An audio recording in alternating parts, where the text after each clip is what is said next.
Okay, let's start today. I'm very happy to welcome you all here today to the Stockholm launch of the EUISS paper, Hack, Leaks and Disruptions, Russian Cyber Strategies. My name is Jonsson. I'm acting director of Stockholm Freeboard Forum during 2019. And I'm especially happy to welcome Stanislav, who is EUISS Senior Analyst for Russia.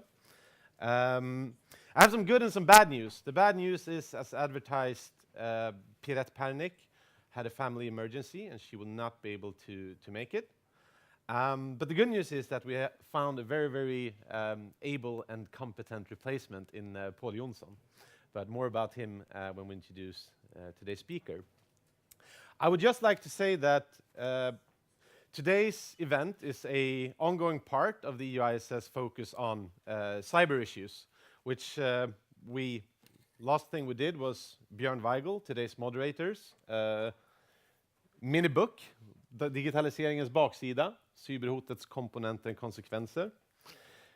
We will be selling Björn's mini book together with our two very, very recent anthologies, Säkerhetspolitik för ny regering och en ny handelsordning, to the cheap price of 50 crowns, just a printing and distribution cost.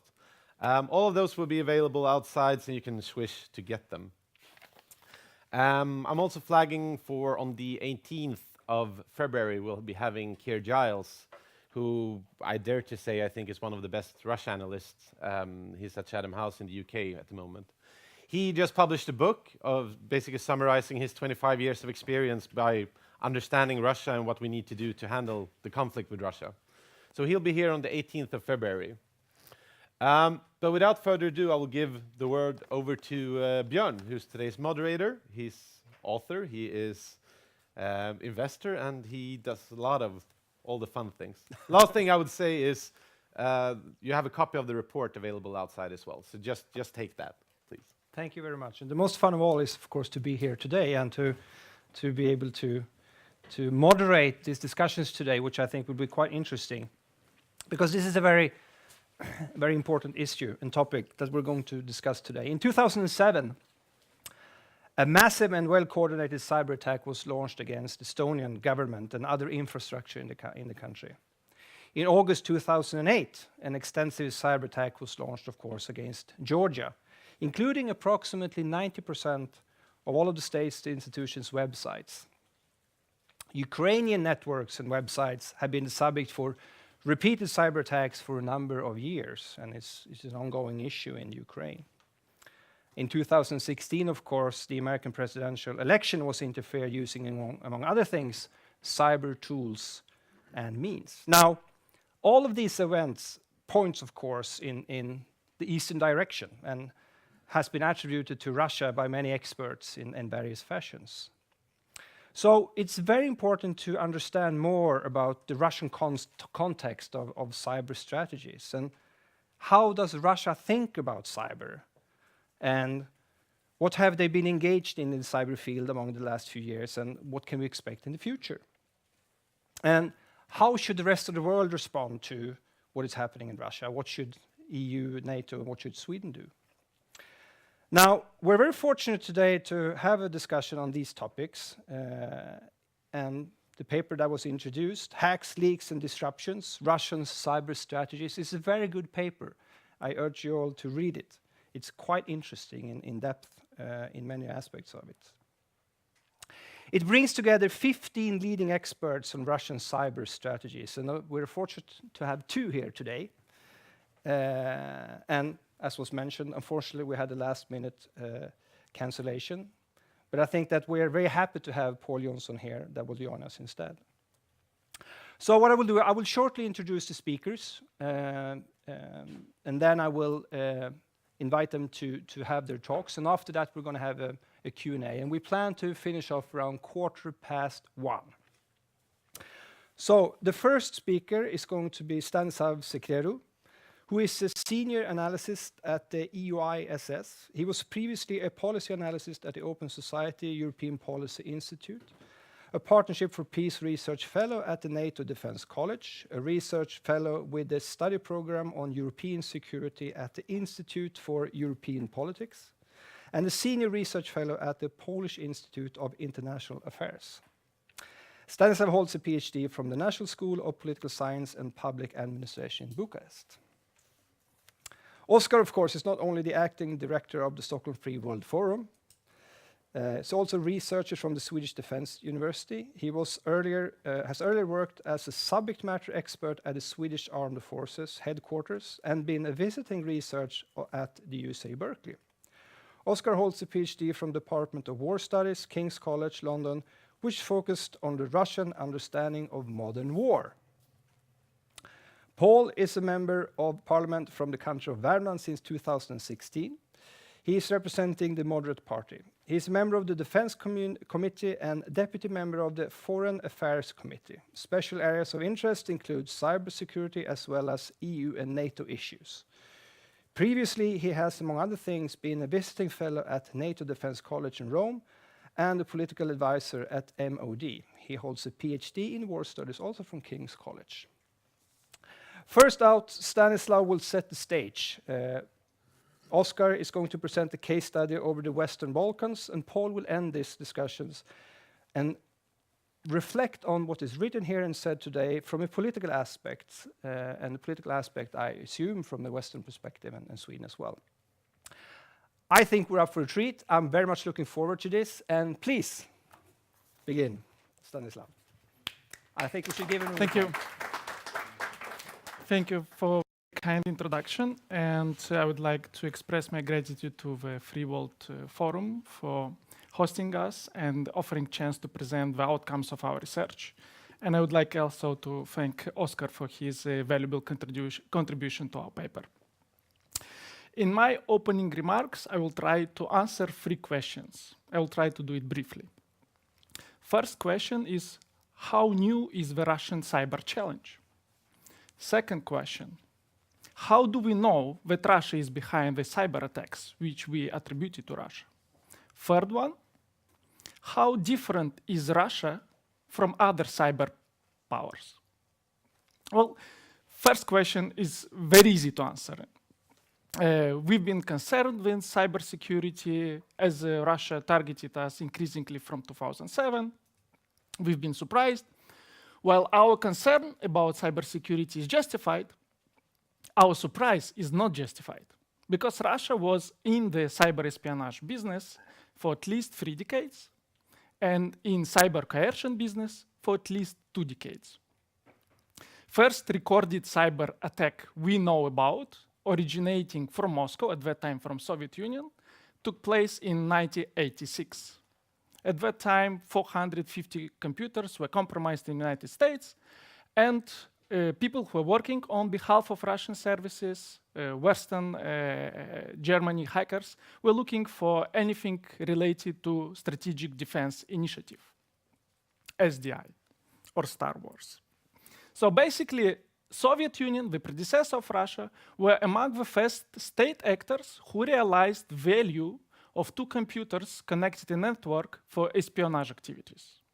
And the operation from '86 launched the era of cheaper, safer, and easy espionage. When you don't have to send people, you just can hack the computer of your enemy. And then, despite the fact that the Soviet Union collapsed, Russia continued to invest in the capabilities because they didn't want to outsource to somebody these kind of operations. They wanted to do on their own.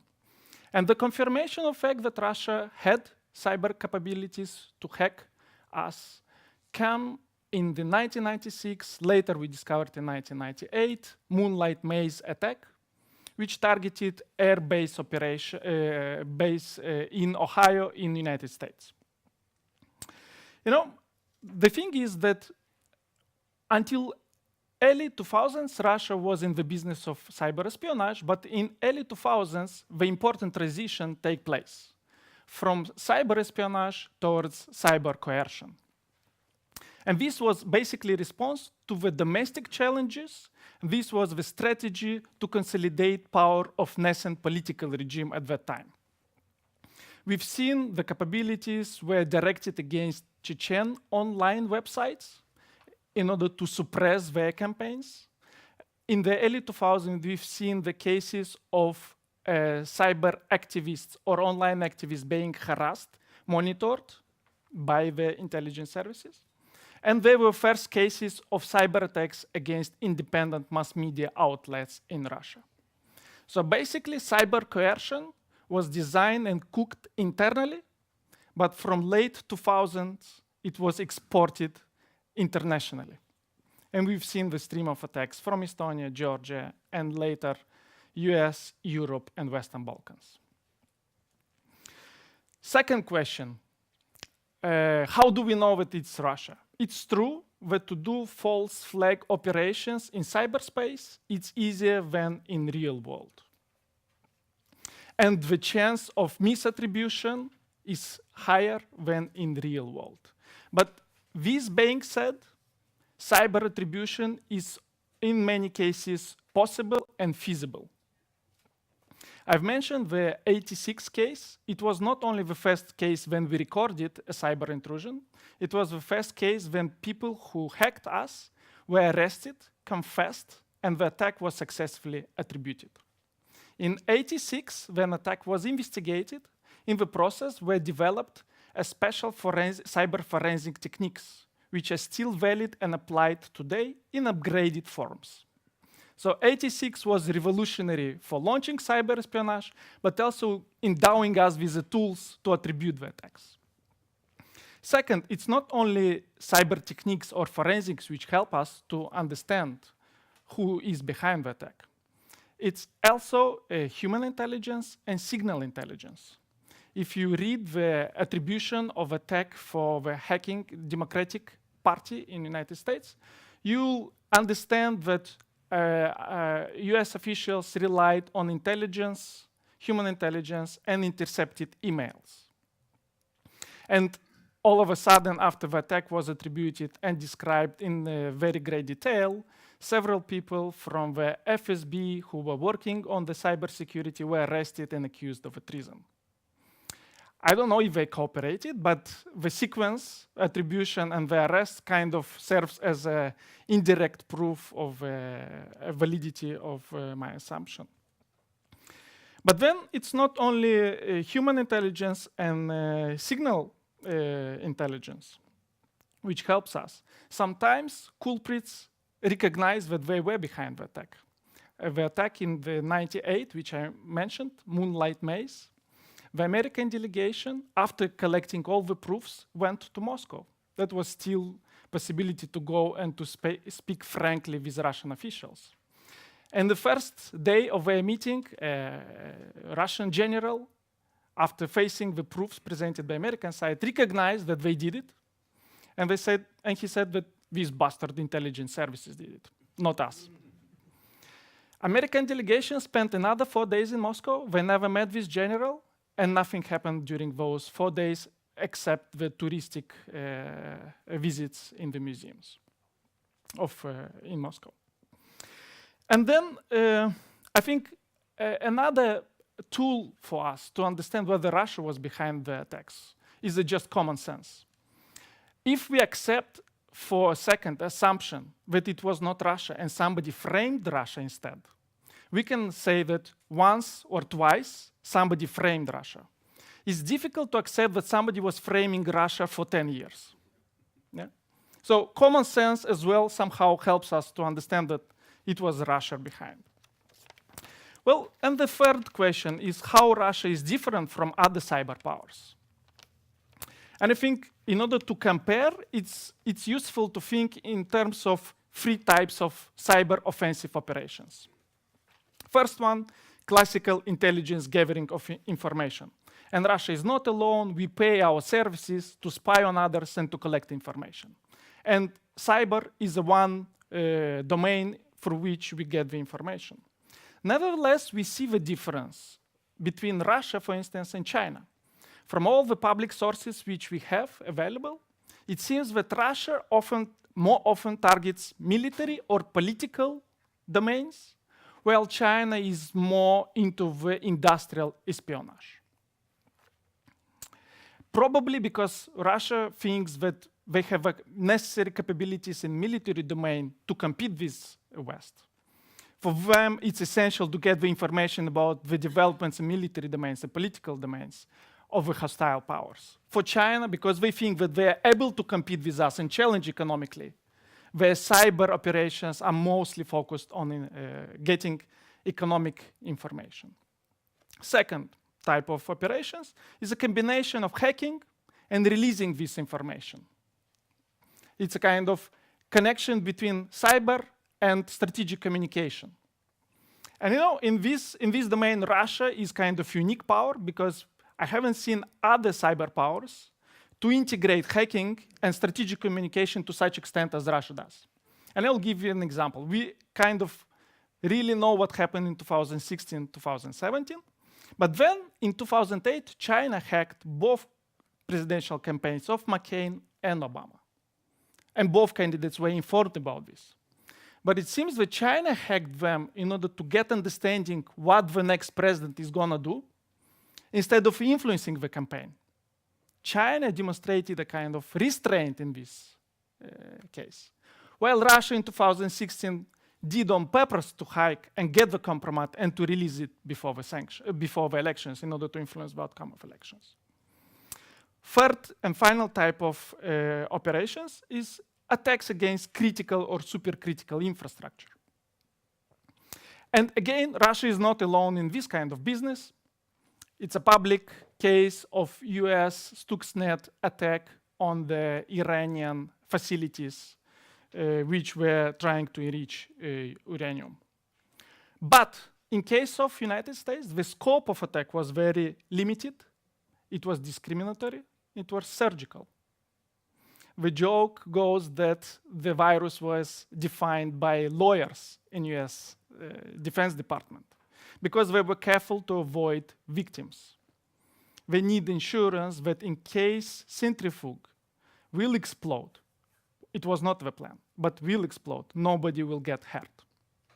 We don't see in case of Russian cyber attacks against critical infrastructure such kind of restraint or even thinking. The monitoring center in Chernobyl, which monitors radiation, was victim of a NotPetya attack in 2017. Well, this, I think I have the last words about how Russia probably slowly is becoming the victim of its own success. Yes, we are much more aware of Russian cyber attacks, but it seems that other cyber powers, and especially some Western countries, are changing their approach towards cyber defense. It's becoming less passive and more active. We've seen several cases of collective public attribution of attacks. We've seen as well publication of the software which Russia used during cyber attacks. So basically their tools of attack were exposed.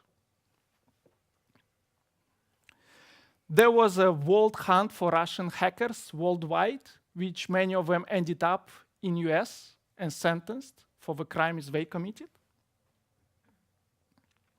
And it seems that even political parties are changing their thinking on security, cybersecurity. There are incredible changes which are happening in the Democratic Party in the United States. They basically brought people from Silicon Valley, and it's a different thinking about cybersecurity. I wish this would happen as well in case of European parties.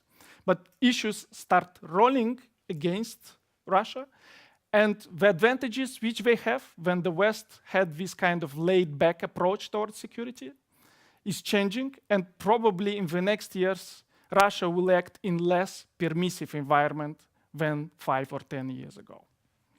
With this, I will conclude and will be happy to take your questions. Thank you.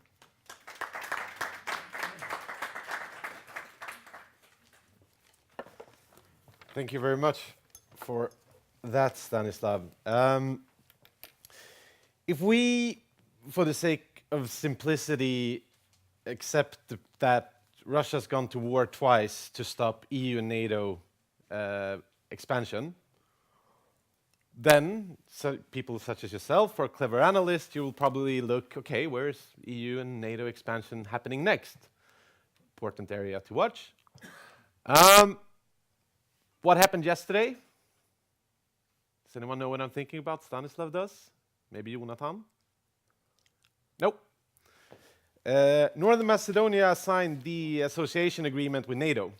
The last state to join NATO was Montenegro, 2017.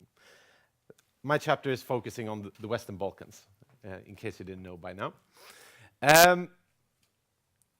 There's been I will call it an East-Western competition in the Western Balkans going on for a long time. However, it's quite under the radar. It needs a coup attempt or so to break through the media cycle in the West.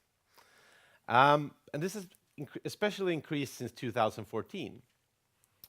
My chapter in the anthology is analyzing Russians' approach to use of both cyber attacks but also disinformation in the Western Balkans, and how they used cyber tools to punish, disinform, and disrupt. But also cyber tools is not only used to try to break down the functioning of a system or so, but also to undermine the confidence for the targeted states who are on their path towards EU NATO. My main conclusion is really that Russia has been especially effective in the information psychological domain by spreading Russian narratives that have been receiving amplification through local media, through social media, but also combined with cyber attacks. So the two biggest, I'm gonna focus on the two biggest cyber attacks, which I think illustrate the dynamic here. And both of them were directed towards Montenegro. So Montenegro concluded their association agreement with NATO in May 2016 and joined NATO in June 2017. So bear in mind that time frame. In October 2016, the day of the parliamentary election, large-scale DDoS attacks, which is overload attacks, targeted state web pages, network infrastructure, as well as pro-NATO, pro-EU political parties' websites, civil society websites, and electoral monitoring sites. A lot of these web pages went down, they were inaccessible. The cybersecurity group Trend Micro identified APT28, which is more known as Fancy Bear, which is more known as the ERU connected group of hackers that dealt with the attack on the US elections. They identified them, and the Montenegrin government came out straight away and said, these attacks are the Russians. The attacks in themselves were not that consequential there and then, but what happened the same day, or the day before, was 20 people with Russian, Serbian, and Montenegrin nationalities were arrested for an attempted coup. They had special forces uniforms, they had weapons, and for all intents and purposes, it looked like they were going to try to assassinate the prime minister. The coup is widely believed to have been led by two ERU officers who managed to slip out of Montenegro into Serbia. And I think the most important part of this cyber attack is also to see, okay, now not that much happened in the election, but what could have happened in conjunction had the coup gone another way? And having 20 determined, uniformed, armed, decisive people is not in uniforms is quite tricky to deal with. 4 months later, in February 2017, still before Montenegro joined NATO, even larger cyber attacks started. The main targets, likewise, were government, state institution, pro-government media, and this time even 3 cybersecurity firms, also FireEye and ESET, identified APT28, the ERU hackers, to have conducted the cyber attacks. So these are the most known and largest scales cyber attacks we've seen in the region, and would also have quite conclusive attribution. And as Stanislav said, attribution is always more kind of possible than what you think. It's also the buzz around cyber attacks is always, it's easy to do because no one knows. Well, there are actually ways of approximating that quite well. And for instance, some of the software used a couple of months before the second attacks was called a Gamefish attack. It was one developed by this group of GRU hackers, so it's very, it's very likely that it was them. But there's also limits to what you can achieve with cyber attacks. And I mean, if we take these ones as an example, they haven't altered any strategic realities or disrupted the functioning of the state, or etc. But they have more signaled an intensity of the conflict, but also to undermine confidence both within Montenegro, but also towards Montenegro's partner and allies, to show that bringing Montenegro in comes with troubles. If we're looking on the information psychological sphere, Russia has been very, very effective, and especially by broadcasting Russian media in the region. And the Russian narrative has gotten a very strong hold. The narratives, as I think most of you might know, the general ones is pro-Russian, it's pro-Orthodox, it's anti-EU, EU is decadent, it's anti-NATO, NATO is aggressive, but also more specific ones saying that military cooperation with Russia is very good, and it's important for security. Albanians, they're bad people, and they're aggressive and expansionist. The West is inciting color revolutions, and the West is trying to topple Miroslav Dodik, who is the leader of Republika Srpska, the Serbian party of Bosnia-Herzegovina, which is also has seen a lot in Russian media, trying to promote the secessionist narrative in Republika Srpska from Bosnia. The number of pro-Russian media outlets has grown the last years from being just a dozen up to over 100. But Sputnik Serbia is the most important actor here. So one of the things that struck me most when I was writing my chapter was Sputnik Serbia has been effective not mainly by dirty methods or anything. They have just been using the market. They've used the normal market dynamics. So in Yugoslavia, they have Tanjug, who was the former Yugoslav press agency and now Serbian press agency, have had a large decline of operations. Sputnik Serbia has come in with very, very well-resourced. You're allowed to republish their content for free. They do very, very well-written articles, even though they often have a sensationalist angle. So on the one hand, as you know, the crisis of media, here in Sweden, but also in the West, running media is becoming less and less profitable. So long story short, there's a crisis in media.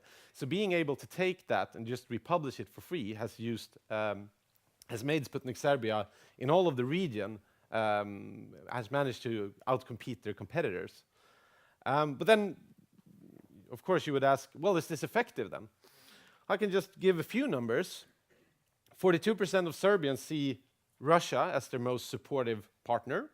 14% sees EU. Okay, well, you might think that, but then if you look at Serbia is on an accession path to EU. The aid and trade that EU gives Serbia is an order of magnitude higher than Russia's. Still, among the people, they still see Russia significantly more supportive. 62% in Serbia sees NATO as a threat, which, given history, is not that crazy. But then you look at what's actually happening on the ground. They have 125 military-to-military exchanges with NATO countries, Serbia. They had 4 with Russia. Despite all of this, Russian military cooperation is believed to be the most significant one. So in this way, I would say that the influence on the information psychological sphere has been notable, especially as these countries are in all kind of formal alignment towards EU NATO, but it's not viewed that way among the people. So it's really, really a fertile soil for competition. So just to sum up, I would say the most significant cyber activity has been connected to NATO-EU accession. So obviously, let's keep our eyes to Northern Macedonia. But also that this has not been a magical tool that has radically altered the strategic reality of the Western Balkans, but however, it's been a very, very cost-effective way to forward Russian interest. By that, I'll give the floor to Paul.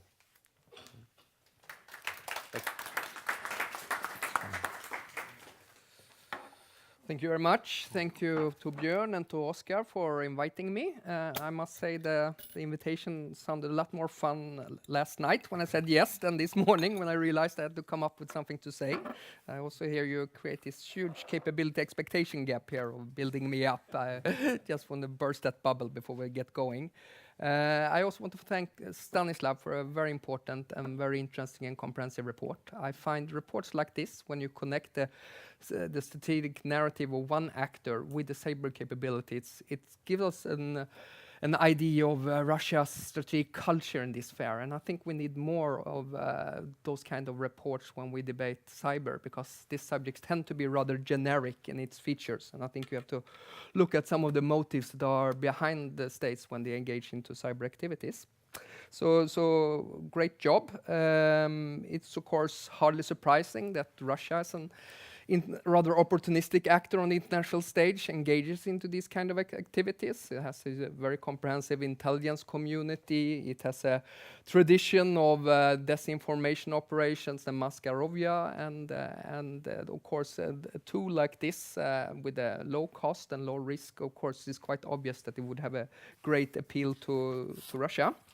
And I basically share the main conclusion of the report that Russia's strategic holiday in this area is somewhat over, since the days of laissez-faire within the EU also seem to be over. But that doesn't give me much comfort, because the other trend that we're seeing right now is, of course, that we're digitalizing much quicker than we're securitizing our systems. And that creates a situation when you have high dependencies and high vulnerabilities. So I think for Russia and other actors, there will be much more targets out there to attack in the future. And this is something that we need to grapple with, not at least in the West.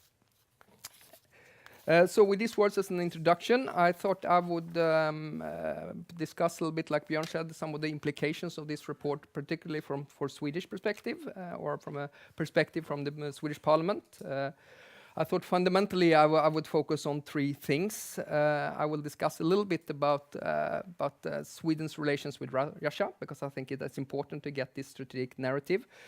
Secondly, I will discuss the recent measures that we've been undertaking in Sweden in order to enhance our cybersecurity or cyber defense. And I will end up with a note on three challenges for the future of laws and structures that I think we need to get in place rather direly in Sweden in order to face up to the challenges we're exposed to. Well, as a general trend, Sweden is increasingly being exposed to state-sponsored and state-inspired cyber attacks. That's quite evident. These are growing in magnitude almost every day. They tend to be directed toward industrial espionage. We particularly notice that our defense industry has been at the target of this, but also on the Russian side, we are also well aware that they're very focused on political and military establishment and political and military conditions within Sweden. Now, why has Sweden been the target of these kind of attacks? I would say that some of the best work on that has actually been done at Stratcom in Riga. I'm very happy that we have two persons, I think, seconded right now. They have gone through a number of the attacks and disinformation operations that we've been exposed to. But you're all aware that Sweden has been having a very complicated relations with Russia due to the fact that we've been pushing the Eastern Partnership quite hard. We have stand up for Ukraine, maybe more than most, and we're perceived to be a swing state when it comes to further NATO enlargement. I think those are some of the features that has made us exposed to numerous attacks. So how have we tackled these problems in the area of cyber? Well, so I can provide you with a laundry list of activities that we've done during the last 2-3 years. We have, of course, implemented the NIS directive. We have military and civilian CERT teams in place. We have mandatory incident reporting in place. We have a new Protective Security Act that will kick in from April 1st. I think it's going to be better than the old legislation. We had reached decisions of, for example, establishing a new government authority for psychological defense. We had one during the Cold War, and then we dissolved it and merged those functions into the Swedish Civil Contingency Agency. We have a new cyber and information security strategy at hand, and so forth. So with all this being mentioned, are we where we want to be in the cyber? No, we're not, unfortunately. There's still a lot to be done. I would claim that Sweden is somewhat behind the curve in this area. If I look, for example, at Norway and Denmark, they have much more of their structures in place than we do. And if you don't believe me, you can look at some of the metrics provided in reports from World Economic Forum, which all tend to show that Sweden score very high on digitalization, but we score poorly when it comes to measures on enhancing our cybersecurity. And this is clearly a challenge. I would also claim that this is not due to the lack of hardware in Sweden. We have, I would say, really state-of-the-art when it comes to our crypto industry. We have excellent signal intelligence capabilities. We have good Russia's hands in Sweden. We are, of course, the home country of such things as Spotify, Klarna, and Skype. So, and we have a very vibrant fintech industry. Now, our problem lies in our bureaucratic structures and in our laws and regulations. That's our key Achilles heel, and that's where I think we score less well. I see you use the term laissez-faire. I think that really nails it when it comes to some of the challenges that we've been having in Sweden in this regard. To put it bluntly, I think that at least during the last government, we had too many ministries who were involved in this. We had 4 ministers who had, in one way or another, were in charge of cybersecurity, which means that the situation that no one has a single authority in this area. We have too many supervising agencies, in my view. We have at least 8 supervising agencies, and they're going to be more now with the NIS directives. We have too many laws and regulations. They're split between 4 laws and 4 regulations. All of this, I think, in essence, create a problem because you have a lack of political leadership, you have no common situational awareness, and we spread our resources thin in an area which tend to be tight. So I think that's some of the challenges. Now, 3 measures I think are important for the future for Sweden in this area. One is that we, from the opposition, has been advocating for quite some time that we need a cybersecurity coordinator within the government. We know other countries has implemented that rather successfully. We would like him or her to be located at the Prime Minister's office with a secretariat in order for having someone who has somewhat of a comprehensive approach when it comes to cybersecurity. I, for one, am advocating fiercely that we need also to put out sensors in critical infrastructure. Right now, we have it for some of our most protected assets, and I think that's very important, but we also need to spread those sensors to also being able to put them into the private sector, because there are many executors of critical infrastructure in the private sector, and so sensors are vital. Last note, we are very much now looking at the British model of a cyber operations center. I think that model is quite appealing to us because you can actually pool resources from different agencies, and you can get this kind of common awareness or a common threat picture, which we really don't have today. I think 2 things are vital for that operational center. The Prime Minister announced that it will happen, and we're very much looking forward to that. Well, 2 things. You need the combination of signal intelligence and security measures combined. Signal intelligence in the area of cybersecurity is really indispensable. The other thing is that this sector also need to be able to interact with the private sector much more than we have done so far. Because as I said in my introduction, the private sector right now is such a critical actor for us. And if they're exposed for large-scale industrial espionage, or if they're exposed to cyber attacks, they need to know it because the state is kind of dependent on their services. I'll end there. Thank you very much. Thank you very much. You can stay. Please, I invite the other speakers as well. Thank you very much for really interesting opening up of the floor that we will have now. I'm just going to kick off with one question before we open questions for everyone in the audience. And I'm going to ask it to Stanislav. Listening to what Paul is saying about the the challenges that we have on the political decisions side, if you generally frame it like that, and the fact that we're digitalization so fast as we're doing now, do you see that the pushback against Russia that you talked about, is that actually going to make much of a difference? Are we going to see a dent in the trend curve or a real change over the next few years, would you say? Look, I think it's a very important remark that the surface of cyber attacks is expanding. Every year we'll have to police or defend even bigger and bigger cyber surface because we will rely even more on digital solutions or e-governance. Second is that this is exactly what Soviet Union and Russians are doing. We're trying to turn our advantage in the digital domain into our vulnerability. Third, I think what we can learn from Estonian attack in 2007 is that if you invest enough and you have a proper security measures in place, you can significantly minimize the impact of cyber attack. What we learned in 2007 is that it could be much worse than it was. So we need to invest in minimal security measures to be able to sustain attack and to recover quickly. It's very difficult to have a cybersecurity which will be able to fend off all attacks. First level of measures, defend. If you are not able to prevent the attack, to sustain and to come back. Resilience in the cyber domain. What is very interesting about growing vulnerability of the West in the digital domain is that as an answer on the Russian side, I see transformations towards the closing even more their cyber field.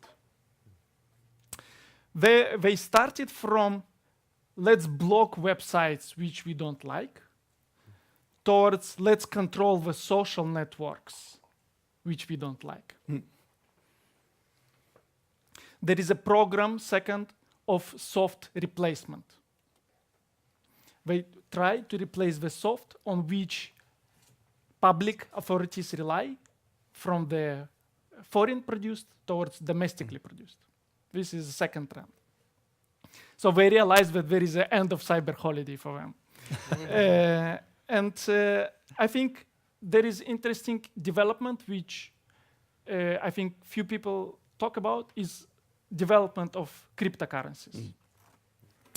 There were reports that Russia assisted Venezuela with creating its own cryptocurrency. And Russia didn't do it just out of love for the Maduro, but using Venezuela as a testing ground for probably own cryptocurrencies, which might help to avoid some of the Western sanctions, which are in place from 2014. And another interesting thing is what is happening in the separatist regions controlled by Russia in Abkhazia and Transnistria, where it seems that new type of business is developing there, mining of cryptocurrencies based on the cheap electricity, in case of Transnistria, generated by the gas, supplied gas by Gazprom, for which non-recognized authorities do not pay, and have this entire new sector of cryptocurrency mining. Oscar, I know you have some thoughts on the cryptocurrencies as well. Would you like to comment on what Stanislav said? Yeah, actually, I would like to comment what is said, but I'm going to go just around cryptocurrencies for this time, but just emphasize little the situation around them, because there's an immense sense of threat in Russia in the financial and economic sphere. They watched very closely what happened in Iran when Iran was being blocked from SWIFT. All of a sudden, as an Iranian, you cannot even send money to support your kids who was doing university in the UK. I mean, the SWIFT is the standardized interbank transfer mechanism that just basically allows you to send money. And even in Russia, I remember, but it was a year ago since I dug up this figure, I think up around even 70% of bank transfers within Russia is using SWIFT. So the fear of being disconnected from SWIFT is of course immense. And what does Russia do to counteract that? I mean, one of the things is cryptocurrencies, definitely, which allows transactions recorded on a distributed database instead of through SWIFT headquarters is in Belgium. That's why if the EU imposes sanctions, they will follow. But then also, I mean, Russia's taken a lot of other kind of measures to build financial resilience. I mean, increasing their gold reserves, decreasing their holdings of dollars, increasing the holdings of euro, etc., etc. So the use of cryptocurrency and the discussions of creating the crypto ruble is definitely real and could be a tool to get around this reliance, definitely. Excellent. I think we have to open up for the floor. I know there's many knowledgeable people. We have one question here. I'm going to take them three at a time. Then it's you, and I think I saw, yes, you can be the third one. Yeah. So let's start up here in front. Okay, please state your name and a short question. Yes. Thank you. My name is Björn Weigel, former head of Russian studies at Defense Research Agency, today attached to the Defense Research College. National Defense College. I wonder if you could say something about the military aspects. I know it's not exactly the topic today, but as we know, cyber warfare has increased in the Russian mind. I remember a few military doctrines away, for example, Russia regarded a cyber attack equivalent to a nuclear attack and could provoke a nuclear answer. Not repeated in later doctrines, I think, but it would be interesting to know something about the trends, how they look upon it, what we can expect. Thank you. Yes, I Shall I think, go? yeah, please.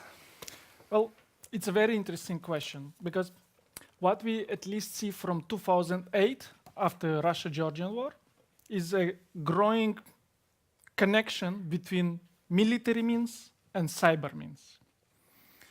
In many cases, we've witnessed when cyber were preparing military operation or enabling military operation.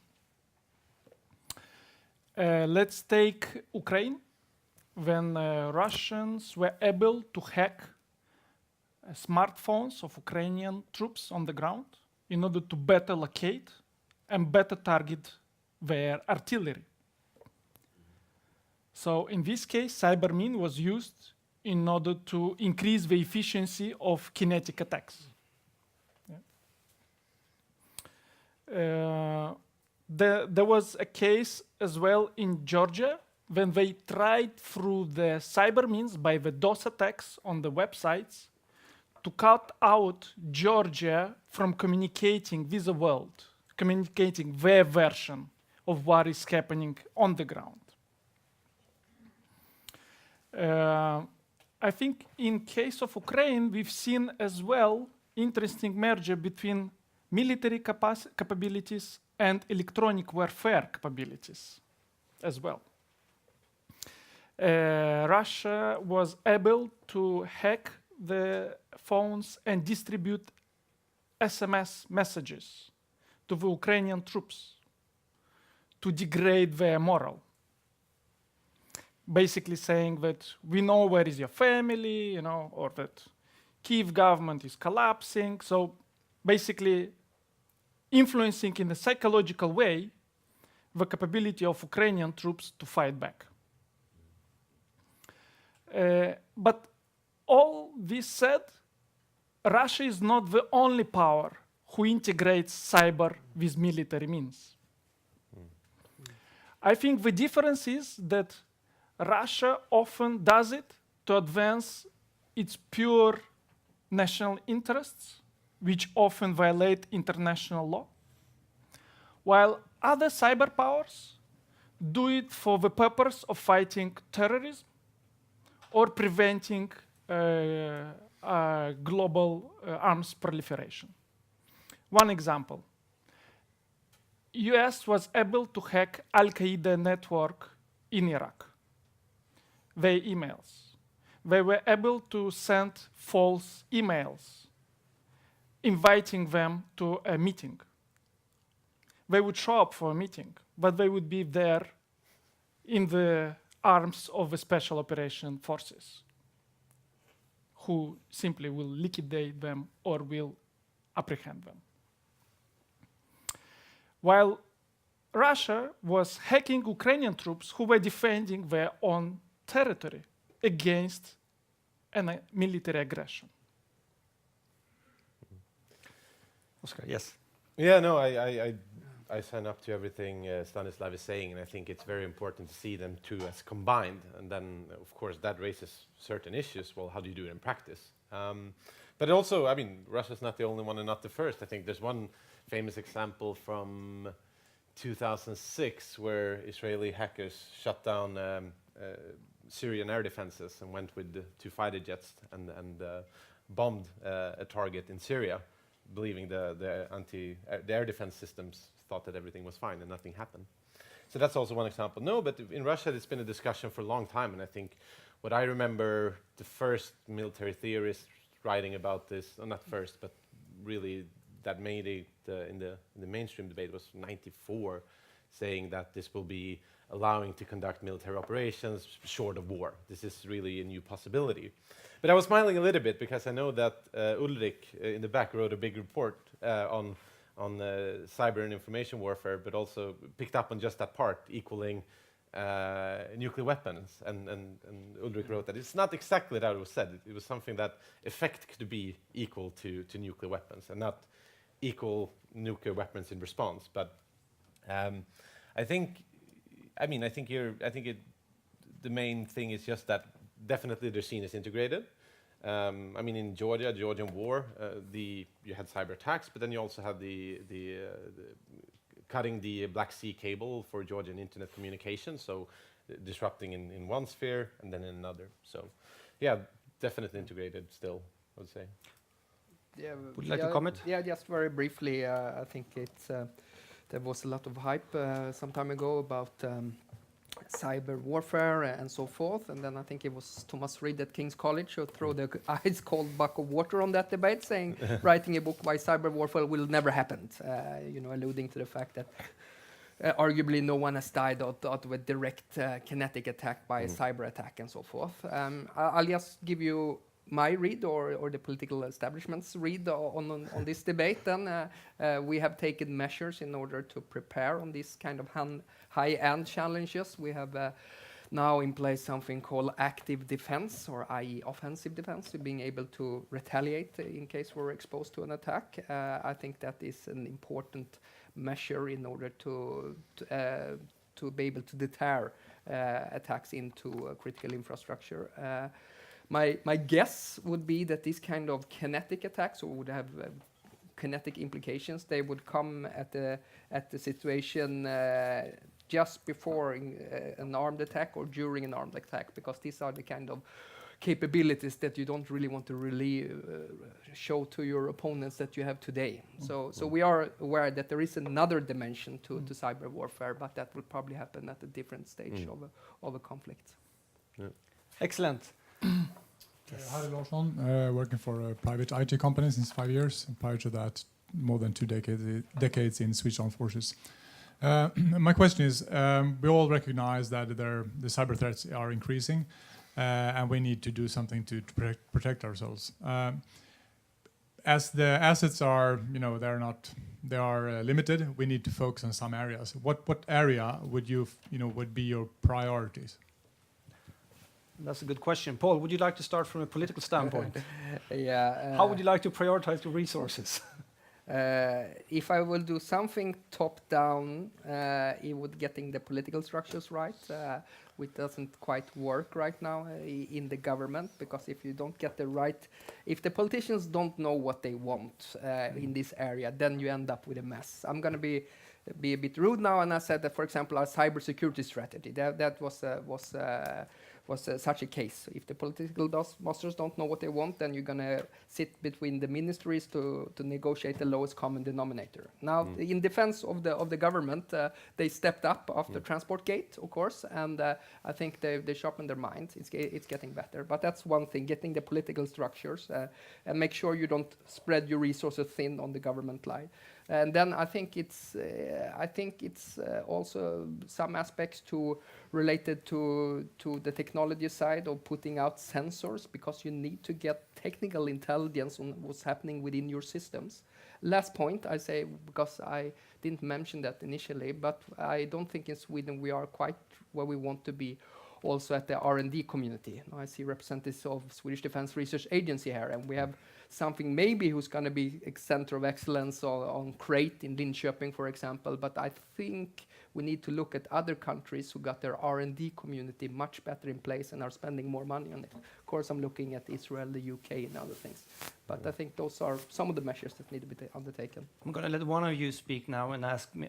So I'm going to shoot Stanislav. Would you say there's a best practice in Europe right now when it comes to allocating resources and making the most of what we have?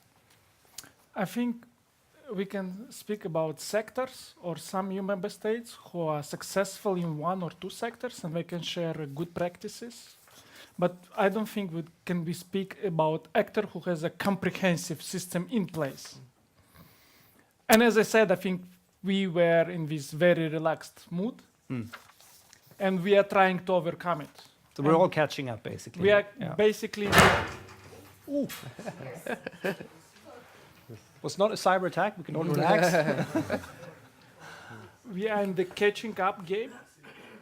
But I would mention, I mean, even if we were relaxed, in terms of cyber information attacks, Sweden demonstrated impressive resilience together with other Nordic states.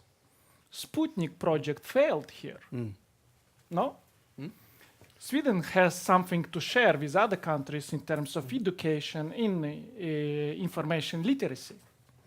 15 seconds on the Sputnik project for everyone that doesn't know.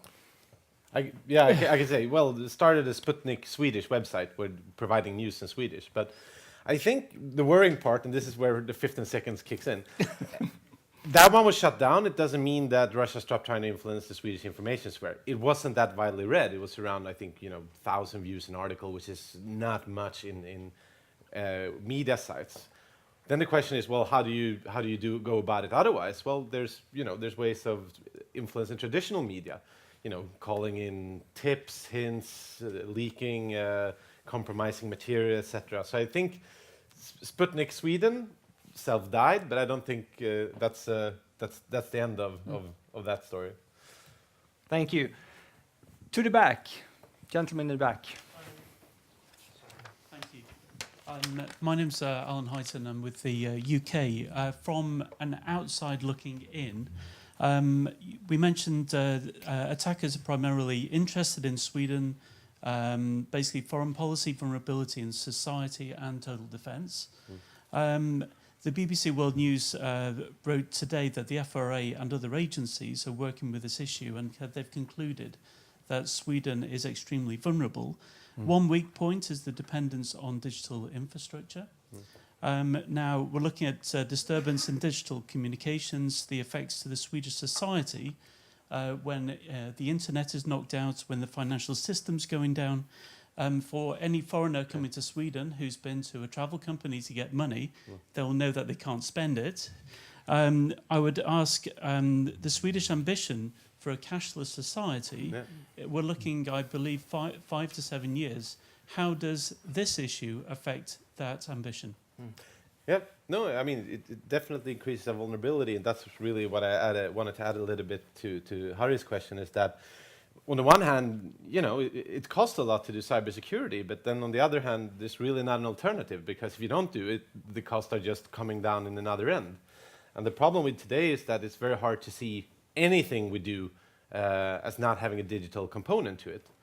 Nothing, like everything, government, money, labor, and that's also what brings me back to what Paul said earlier. We have bureaucratic troubles in Sweden, absolutely. But I think we also have governmental troubles in understanding these issues, because the tech knowledge in Sweden is fantastic, just not in government.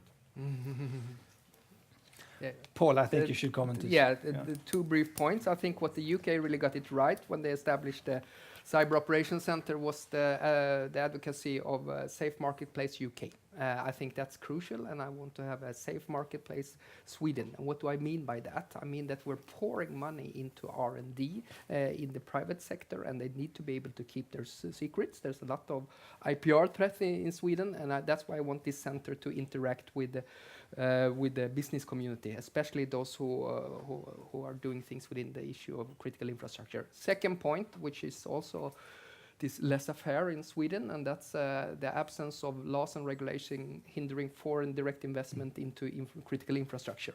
We have now, of course, the debate going on about the auctioning out of the 5G. That government organization does not have it cannot disqualify anyone, and we know that 5G, as it's structured, is going to be a critical component for the future, and here we need also to grapple with this urgently. Would you like to comment, Stanislav, also from an outside perspective on Sweden?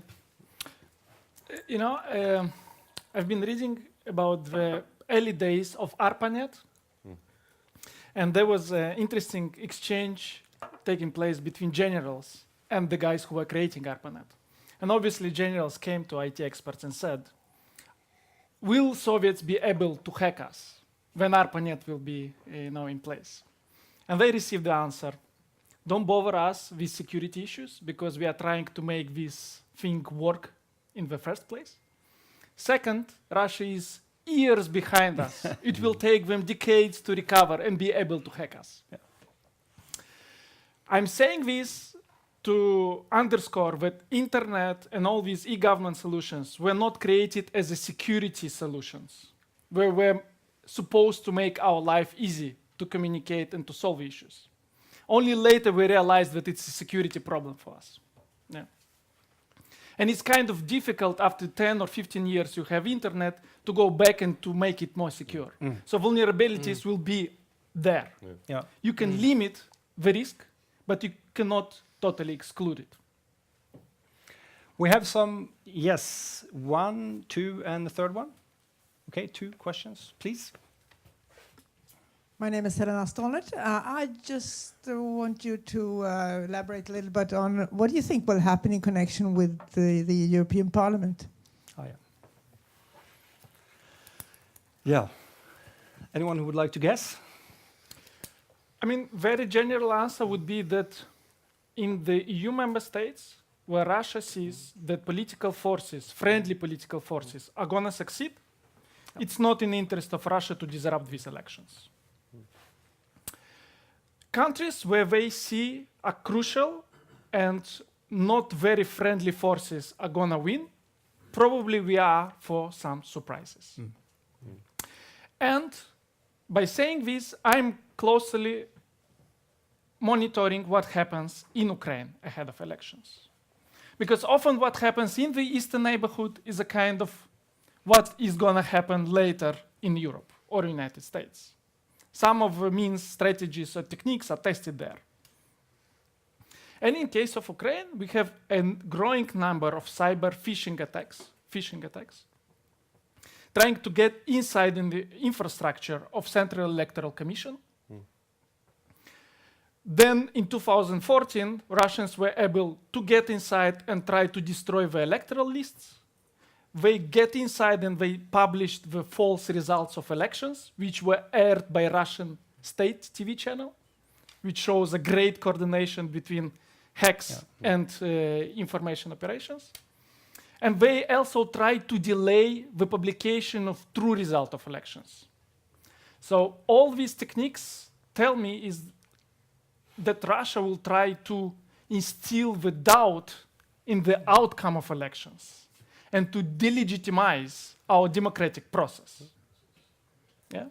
So that people are not necessarily pro-Russian in this or another country, but they will doubt how legitimate is the next government, how legitimate are the next parliamentary representatives in the legislative bodies. And this is the danger for our European Parliament elections as well. Paul, would you like to comment? Sure. I was using somewhat of a strawman argument when I was talking about this digitalization and increasing of targets. As you point out in the report, there is an increased awareness building, and I think that's very helpful. I would like to refer to the Swedish elections. So I think there was a great degree of awareness building before the elections, and the Swedish election ended up being the dog that didn't bark due to very effective work by the Swedish Swedish Security Service and their civil contingency agents. So I think there are things that can be done, and I think that you point out very well in your report.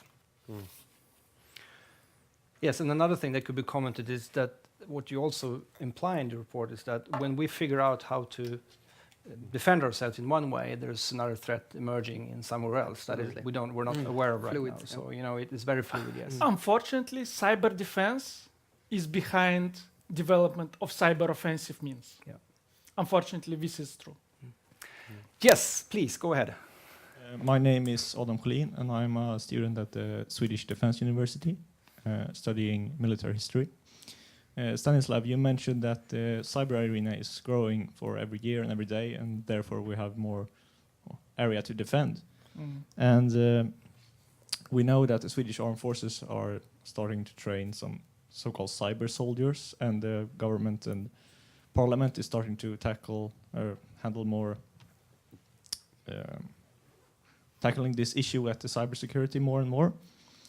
And my question is, now that the cyber arena is going to grow for every year and so on, do we have the educated people and the knowledge in our country to handle this issue in the future? Because I think that the US and Russia have an advantage in that they have been in this arena for a longer time, and they also have a bigger population.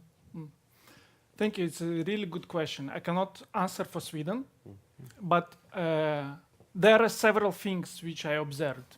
This increasing number of cyber attacks increased the demand for IT specialists around the world. Second thing, this demand by the private sector for IT experts somehow creates troubles for public sector to recruit and to keep good people. And it's kind of unfair competition because private sector can offer much more attractive salary and conditions than public sector. Third thing, sometimes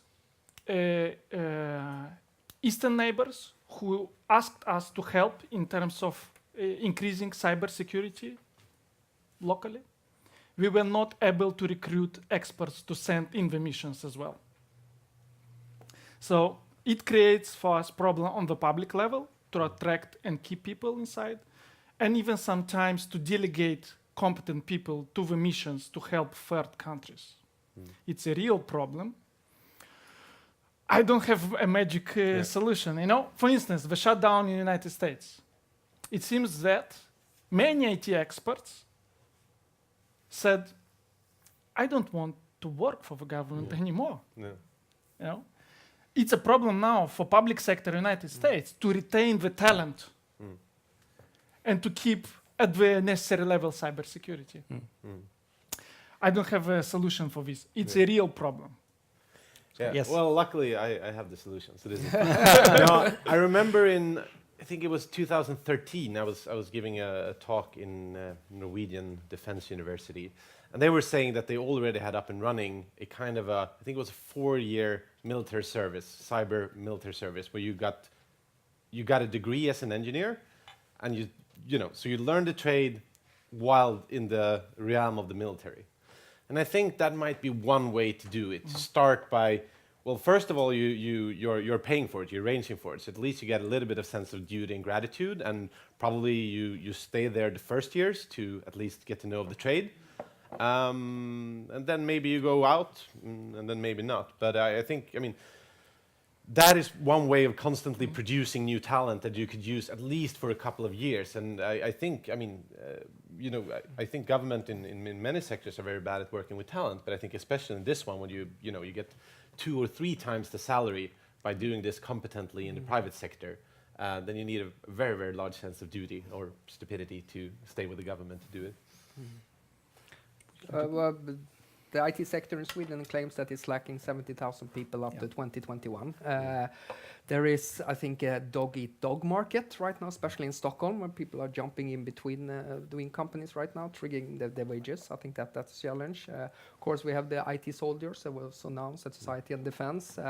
It starts off with a scale of 30. That, of course, won't structurally change anything, but it's a good initiative. And I know the armed forces are going to scale it up. And I think we need to look at this kind of education, the same thing as we do with Tolkskolan, the School of Interpretation, like an elite attracting the best and the brightest for it. So I think that those are some of the measures needed to be undertaken. We have time for one more question, if anyone is bold enough to give it. Okay, I'll give it. I'll give you a question. We're not talking about China whatsoever because this is a Russian seminar. But would you say there's a learning trade-off or there's something happening between Russia and China?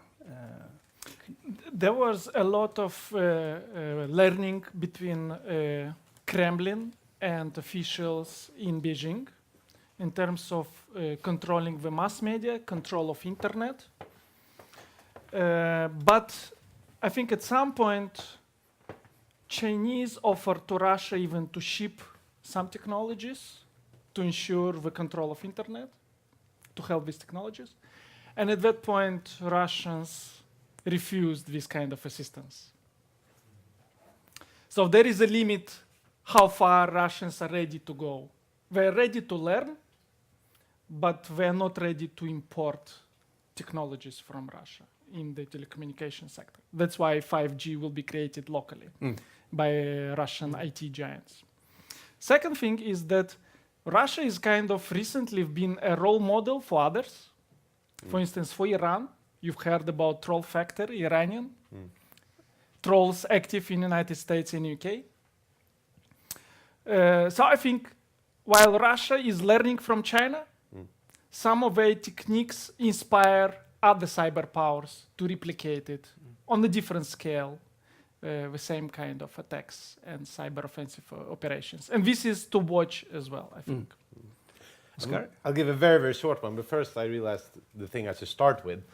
For those of you who haven't looked at the report already, it starts with 4 chapters setting out Russia's approach to cyber, and then 4 case studies. But then it also asks the question what is NATO and the EU doing about it? So you also have 2 chapters of what's going on and best practices. When it comes to China and Russia, I would say also that China has been exporting its technology to other countries. This is how we block off internet. The Russian infrastructure is fundamentally more open, so it's a lot harder to do that, just cut and reroute it the way that it's done in China. But I'll end on that note. You got 5 seconds, Paul, to say something very clever. I'll give you my first honest answer. I don't know. But no, I think there's something to it, of course. We see the Chinese behavior is slightly different when it comes to espionage against Sweden, going more for the business community and stealing some of our IDs, and we take note of their increasing capabilities in this sphere. Thank you very much for a really interesting discussions and all of you for coming. I'm going to hand over this symbolic present, sweets from the neighbor door. Thank you very much. We give them a big applause.